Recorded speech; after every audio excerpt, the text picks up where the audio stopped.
Hello, everyone, and welcome back to our Employability Live.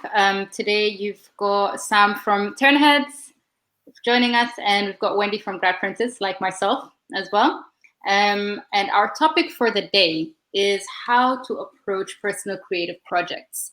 So, Sam, let's start with you. How would you start your personal creative projects going? So I've written down keeping in mind sort of being able to show your flexibility. So whether that is that you can do a bit of filming and a bit of editing in your portfolio, maybe you do kind of 3D work, but you're also, you've got an eye for typography. Maybe just looking at your portfolio and seeing if there's any sort of gaps there that you could kind of fill that's still in the realm of where you want to work, but you're kind of showing that you can kind of lend yourself to lots of different parts of a project, or you're bringing in that extra little bit of skill across the board so people can see your potential, basically.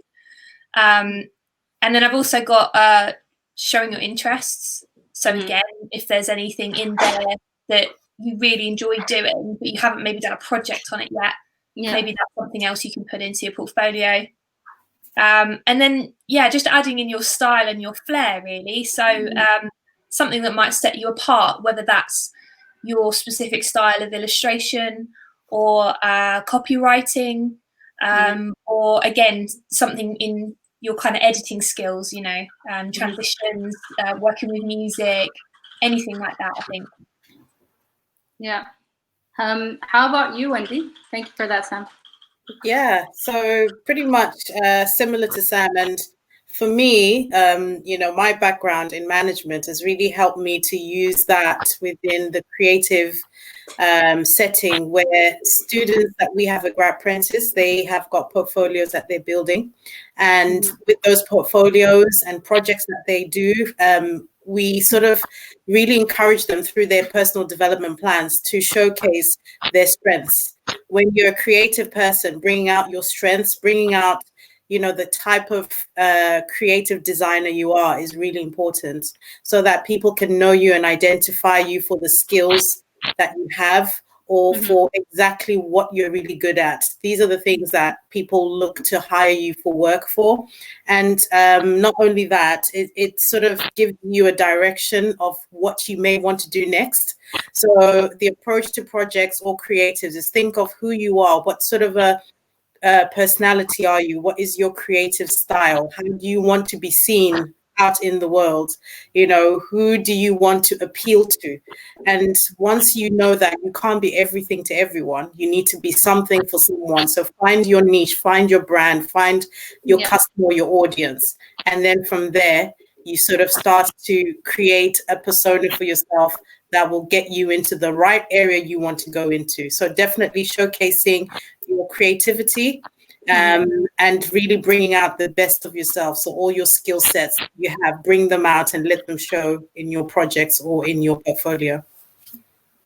Yeah, that's some very good points there, Wendy. With us, we meet quite a few graduates who are coming, and the main thing that I keep on hearing is like, I don't even know where to start with my portfolio. In fact, today we started building portfolios with 2 of our grad apprentices, and it's just the same thing that I keep on saying. People kind of get stuck, especially when it's a portfolio that they're building for themselves. It's just trying to discover who you are and who you're trying to appeal to. But the main thing is to get started. You have to start somewhere. So get that domain, slap out some even like placeholders for now, and then start looking for inspiration. Make a list of items that you want to showcase on your portfolio. How do you want it to look? Typography, like Sam mentioned, if you're a good writer, maybe start blogging a few things, just to kind of fill content on your portfolio. Other things that you can do, which I found, just from my personal experience, very difficult when I started off with my portfolio, with not having support around me for that, and also not having people to kind of bounce ideas off.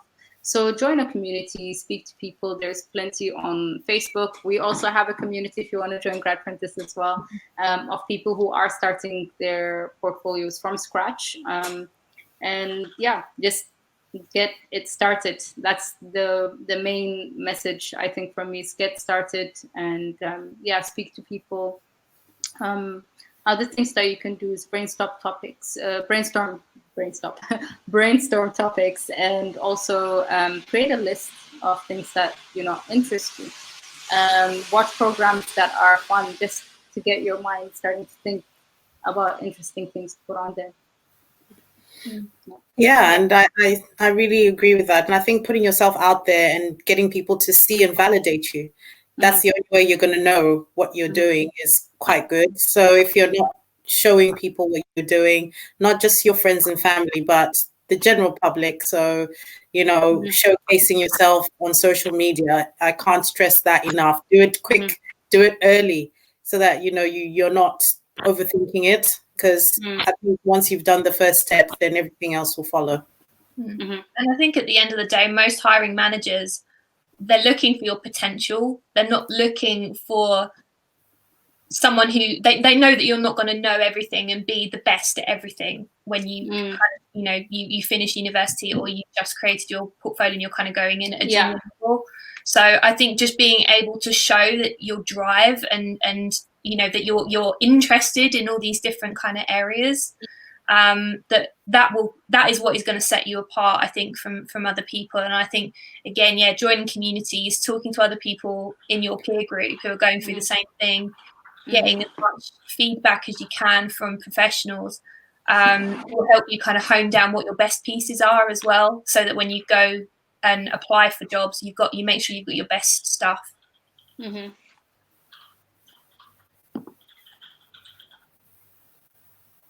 There seems to be a lag on my end, maybe. I'm not sure. Okay, so yeah, I agree completely. Like you need to kind of figure out at least put a start date on it. Like what Wendy's kind of helping me do, and I'm really bad at that, is keeping to plans. So now I'm kind of like learning a new skill myself. And it's getting me to kind of see, like, how do I make a flow for my work and everything. So these are the kind of things you need to put in place. Maybe times I'm going to be doing this part of the portfolio from this time to this time, and then I'm going to go and send it off, get it seen.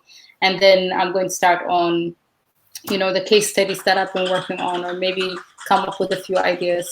But just put some time to it. And set some timing and get it started. And if you need support, there's people like myself, Wendy, and Sam out there who are more than happy to help you. So we look forward to hearing from you guys. If there's anything you guys want to add. No, just Sam, I think Wendy. What you just said, just get in touch with people, network, communicate. Definitely. And just don't overthink it.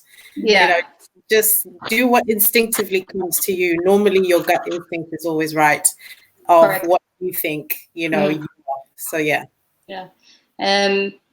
just to stress on that again, your gut instinct and what you like the most. So whatever you're going to be designing, just make it look like something that would be appealing for a company you'd like to work for. So we're going to see you again, guys, next week.